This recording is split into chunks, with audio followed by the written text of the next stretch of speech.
Barangay hall ay para sa tao. Dinagastosan ng mga congressmen by tens of Yan. naman nilang bangketa. Ito, Mga kababayan, pinagmamayabang po ni Joel Chua na ang mga winasak na barangay hall ni Mayor Isko Moreno ay legal daw po niyang pinatayo at dumaan sa tamang proseso. Eh kung legal po yan mga kababayan, no? Bakit siya pumayag na wawasakin lamang ni Mayor Isko Moreno yung ginastusan na di umano'y umabot ng 19 million ang isang barangay hall? Bakit siyang pumayag na wawasakin po ito ng isang Mayor Isko Moreno kung ito ay legal? Yan po yung ating pag-uusapan at bago ang lahat, huwag kalimutang i-like ang video ito. Siyempre, pakinggan natin ha kung paano sila babanatan ni Mayor Isko Moreno. Sige, unahin muna natin itong sinasabi po ni Joel Chua, mga kababayan.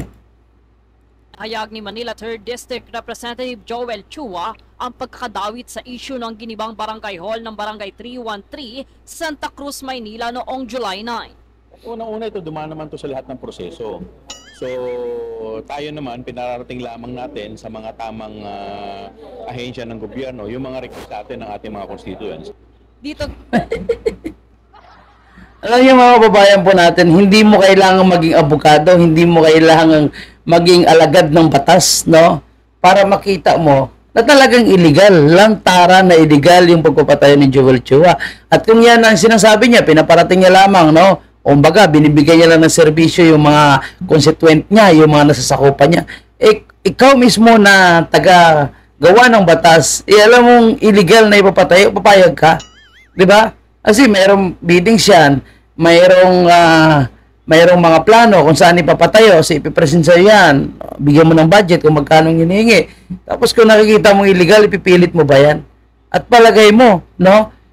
Papayag ba yung city councilors or city council ng Maynila, vice mayor, no? Na yan ay wawasakin kung yan ay dumaan sa legal. At babasagin ba ni Mayor Isko itong building na tinutukoy natin, no, diyan sa Barangay 313? Kung yan po ay illegal, sayang po yung pera ng taong bayan. At kung gaano kahirap ipatayo yung building na yon, hindi ako nagkamali, is 4 na palapag yon, eh ganon din kahirap.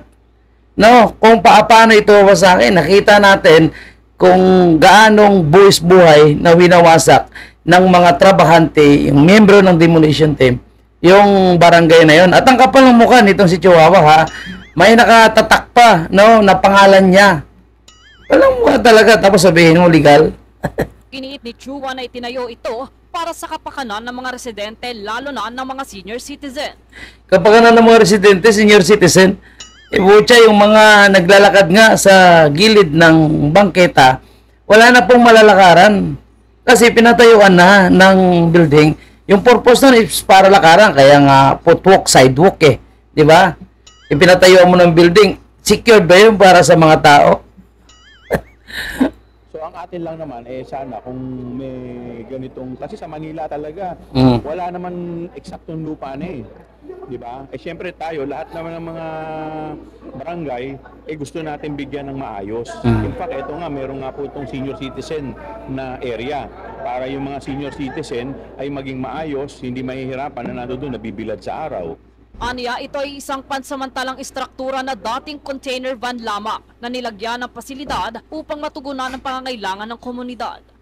Nasa tapat po ito ng eskwelahan. Hindi po ba napakaganda nun na may isang barangay hall sa... Nagmamayabang po mga kababayan po natin, napakaganda daw kasi nasa tapat ng eskwelahan.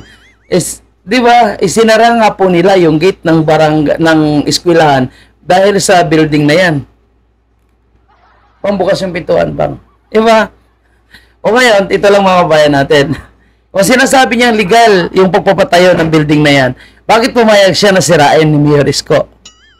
Kasi alam niyo mga kababayan po natin, yung sinasabi nitong si Chihuahua, no, na dating container yan, pinaayos niya, pinaganda niya, at dahil wala daw talaga lupa dyan sa Maynila, wala na, hindi na naghanap eh, no? Eh kung maghahanap pa siya, siyempre, wala nang mapupunta sa kanya, ganoon naman din yun, no? At hindi po marirelease mga kababayan po natin, yung congressional fund nila, kung walang proposed budget, kung wala silang gagastusan. Basta may proyekto, tandaan natin, sa Buaya kagaya ni Chua, may pera yan. Basta may proyekto, may pera yan. So, yun nga sinasabi ni Mayor Magalong, di ba? na bawat congressional project, mayroon silang 30% na napupunta sa kanila. Imagine mo mga kababayan po natin, kung minimum na 10 milyon ang kanyang ginastos yan, ilan yun napunta sa kanya. Diyan pa lang, makita na po natin mga kabayan, na tibang-tiba sila, kaya talagang pinilit nila, kahit alam nilang illegal. Sinabi nga ni Mayor, nandyan sa batas na bawal talaga yung mga bangkita, yung mga footwalk, yung mga sidewalk. No, nakadesign po yan para lakaran ng tao, hindi haharangan at patayuan ng building. Ayun, magpapalusot pa. Ayun. Sa eskwelahan, Oh. sa ganun, yung seguridad ng mga estudyante ay napoprotektahan. At Seguridad. Dapat sinabi mo yan kay Mayor Isko, di ba? alam nila kung saan sila tatakbo Mm. in case na magkaroon ng problema. Dito binigyan din ng kongresista na hindi lahat ng barangay sa Maynila ay may maayos o permanenteng lupang pagtatayuan ng mga pasilidad. Napakasimple lang yan mga kababayan natin. Kung ini-insist niya na tama ay yung kanyang pagpapatayo ng barangay hall dyan, hindi siya pumayag na sirain ni Mayor Isko Moreno yung barangay hall na yan. O bakit wala siya magagawa ngayon? Kasi alam niya na siya ay mananagot. Naku po mga kababayan po natin ha. Ngayon sabi nga ni Mayor Isko, mga kababayan po natin na antayin lang nitong nito yung mga taong ito, no? Yung kaso dahil hindi yan basta-basta dahil sila po ay papaimbestigahan ni Mayor Isko Moreno. Kung gaano kalaki, imagine nyo po ha, 19 million, ganun lang kataas. 19 million ang lumalabas na budget dyan. Siyempre, hindi natin alam kung yan talaga ay totoong 19 million. So, depende na lang yan sa mangyaring investigation ni Mayor Isko Moreno. So, humihingi sila ngayon ng paumanhin, paunawa sa tao daw. Inilaan daw ito bilang sentro ng serbisyo para sa mga nakakatanda, kababaihan at iba pang residente ng barangay. Bakit ngayon yung mga taga-barangay walang imik? Tuwang-tuwa pa nga sila na sinira eh. Na din niya na wala siyang itinatagong intensyon sa pagpapatayo nito at bukas siyang ipaliwanag ito sa publiko. Bagamat tumangging Sige, antayin natin mga kababayan. Yan yung mga nagmamayabang na gusto nila ng accountability, transparency. Pero yung mga proyekto nila dyan, si Chihuahua, si Valeriano, itong si Abante, ubos yung mga barangay hall na pinatayo nila. Pero okay lang yan para sa kanila eh. Kumita na naman sila. Maganda nga yan para sa kanila eh. Di ba? Pag ulit ng barangay hall, pera na naman ulit.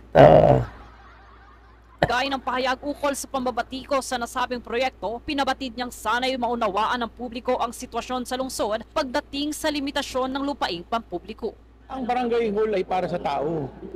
'Di ba? Binibigyan natin ng maayos. Parang city hall 'yan eh. Pwede bang ang isang probinsya, ang isang lungsod wala man lamang tanggapan? Walang question yung barangay hall. No, sa pagpapatayo, kailangan talaga may tanggapan ng isang barangay hall. Pero yun nga, saan mo dapat ipapatayo? Dapat doon sa tamang lugar. Ikaw, tangin na, bugok talaga itong si Chihuahua, mga congressman ka, alam mong bawal, ipipilit mo pa, di ba? Gumagawa ka ng batas, dito nga sa confidential fund ni VP Sara, walang anomalya sa paggastos, unmodified nga ang nilabas ng kuha. Galit na galit ka, gusto nyo pa rin ipagpapatuloy. Kahit walang mali. Ngayong mali kayo, i-insist nyo pa rin na tama ka. Isko Moreno ka, magpaliwanag.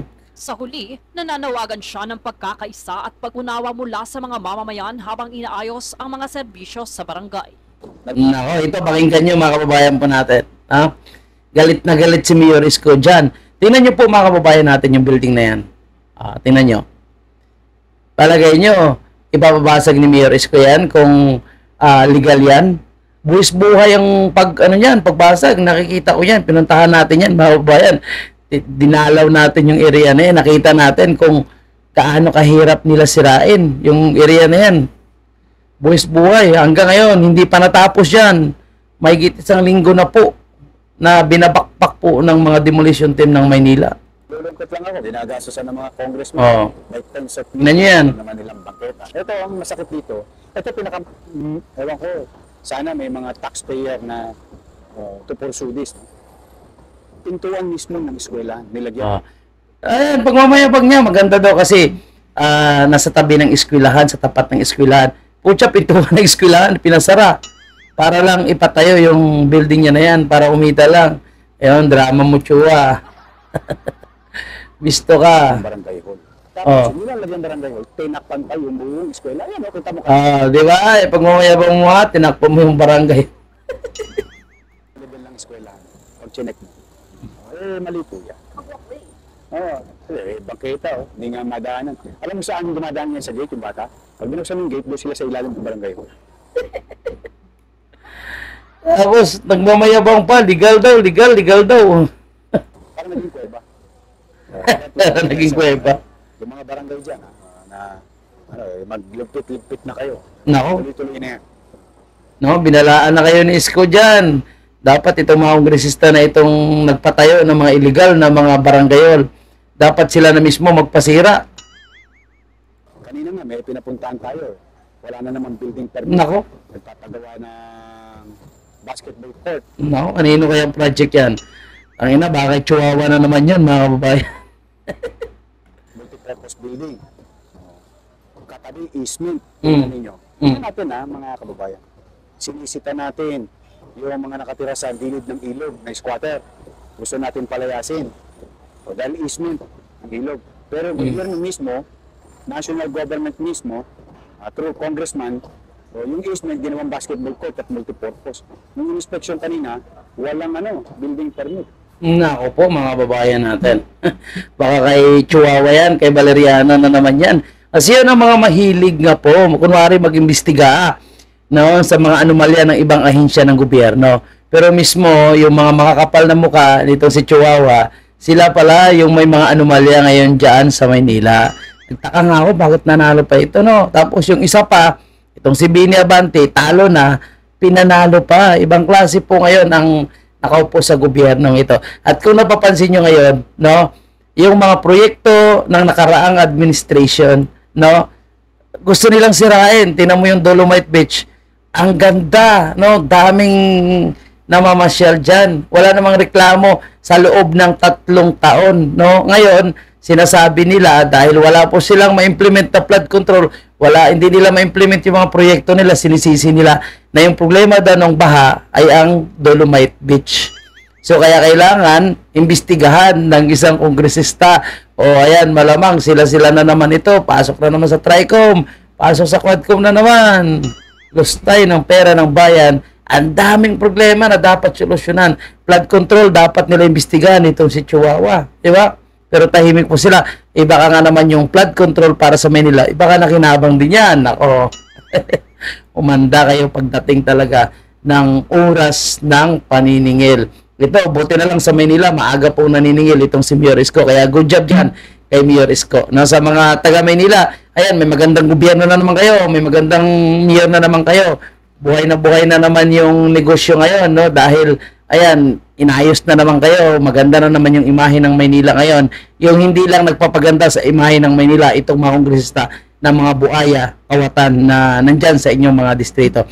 Pero palagay ko, sila ngayon, tsaga-tsaga muna sila, diet muna sila, dahil hindi na sila makapagnakaw ngayon, hindi sila makakain ng pera ng taong bayan. So yan lang po yung ating update. Maraming salamat mga kababayan. Bukas po yung ating comment section para sa inyong komento at opinion sa isyong ating tinalakay pinag-usapan.